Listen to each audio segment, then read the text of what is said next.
In this video, we will discuss a case study on gender discrimination in promotion decisions and use this case study for a light introduction to statistical inference via simulation.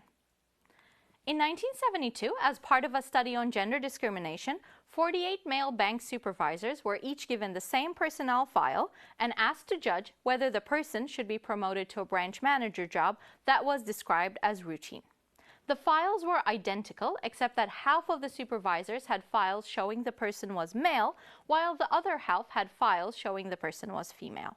It was randomly determined which supervisors got male applications and which got female applications. Of the 48 files reviewed, 35 were promoted. The study is testing whether females are unfairly discriminated against. Let's take a look at the data. The percentage of males promoted is 21 out of 24, roughly 88%, and the percentage of females promoted is 14 out of 24, roughly 58%. So there's a considerable difference between the proportions of males and females promoted in this study.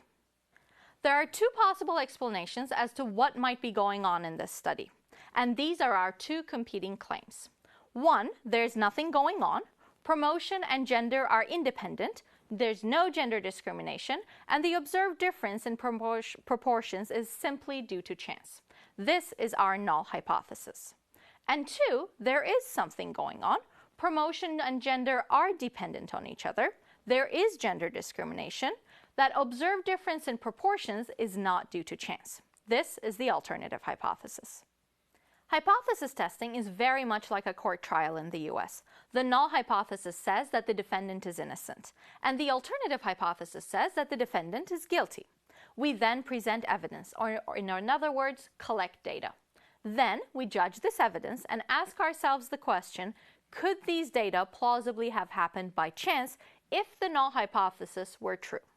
If the data were likely to have occurred under the assumption that the null hypothesis were true, then we would fail to reject the null hypothesis and state that the evidence is not sufficient to suggest that the defendant is guilty. Note that when this happens, the jury returns with a verdict of not guilty. The jury does not say that the defendant is innocent, just that there is not enough evidence to convict. The defendant may in fact be innocent, but the jury has no way of being sure.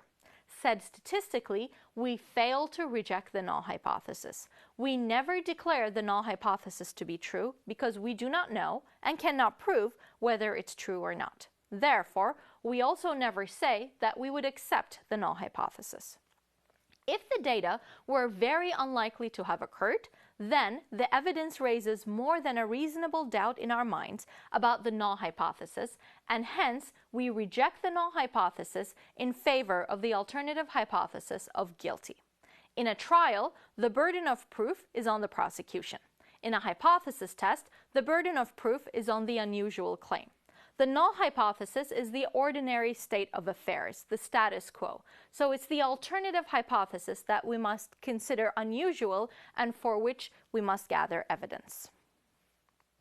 So to recap, we start with a null hypothesis that represents the status quo. We also have an alternative hypothesis that represents our research question, in other words, what we're testing for. We conduct a hypothesis test under the assumption that the null hypothesis is true, either via simulation or using theoretical methods. If the test results suggest that the data do not provide convincing evidence for the alternative hypothesis, we stick with the null hypothesis. If they do, then we reject the null hypothesis in favor of the alternative. So if you have a deck of playing cards handy, you can actually conduct the simulation yourself with me.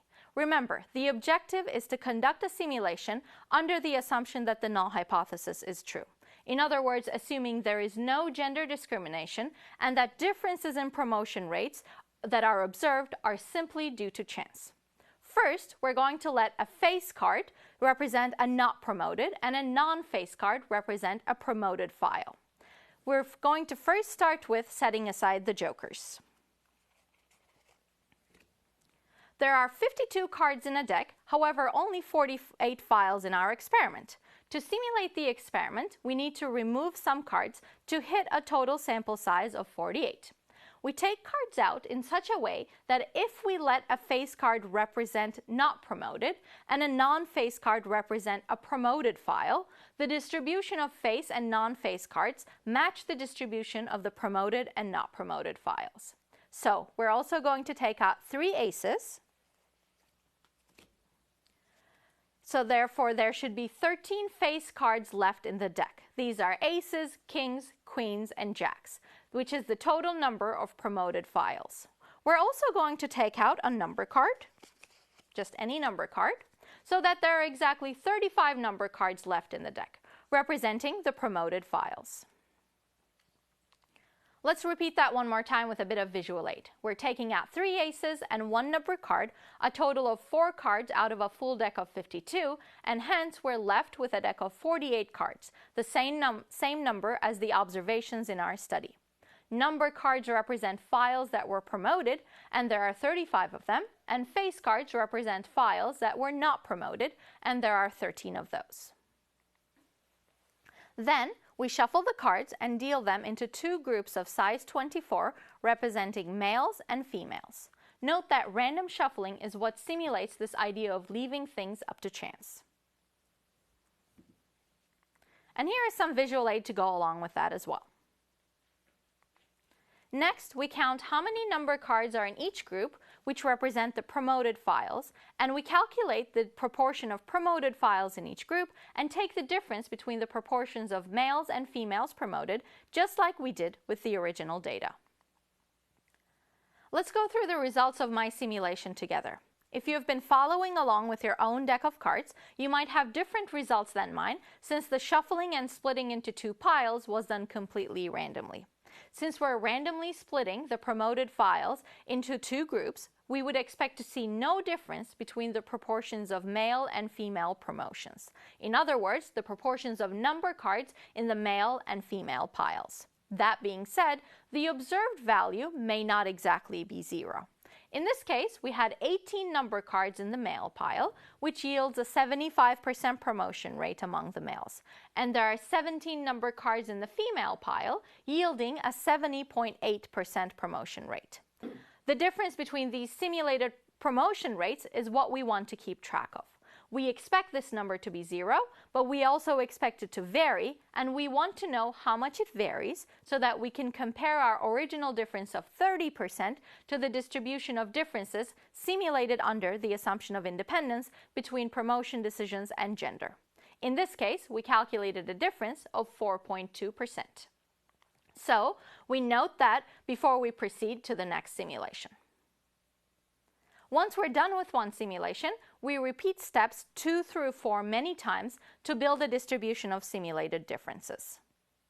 So let's go through this one more time. We're going to start by shuffling the cards. Usually, if you have a full deck of cards, it makes sense to shuffle them about 7 times to get a truly random shuffle. When you're done with that, what we want to do is to split this into 2 equally sized decks of size 24, representing the males and the females. It doesn't really matter which one you're calling male versus female. So let's just say this is our male pile and this is our female pile. The next step is going to be to determine how many files were promoted in each pile, which means we need to count the number of number cards in each pile. Among the males, I'm counting 1, 2, 3, 4, 5, 6, 7, 8, 9, 10, 11, 12, 13, 14, 15, 17. So we have 17 out of 24 males promoted, which should leave about 18 out of 24 females promoted. In the next step, we need to calculate the proportions and take the difference and note that on our dot plot. And we would repeat this many, many times to build a simulation distribution. So how do we ultimately make a decision?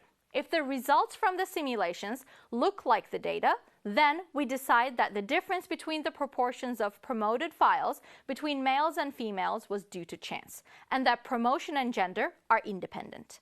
If, on the other hand, the results from the simulations do not look like the data, then we decide that the observed difference in the promotion rates was unlikely to have happened just by chance, and that it can be attributed to an actual effect of gender. In other words, we conclude that these data provide evidence of a dependency between promotion decisions and gender. If we repeat the simulation many times and record the simulated differences in proportions of males and females promoted, we can build a distribution like this one. For example, here we have a dot plot of the distribution of the simulated differences in promotion rates based on 100 simulations. While we showed earlier how to simulate this experiment using playing cards, we should note that the task of the simulation is best left up to computation. It's faster and less prone to errors.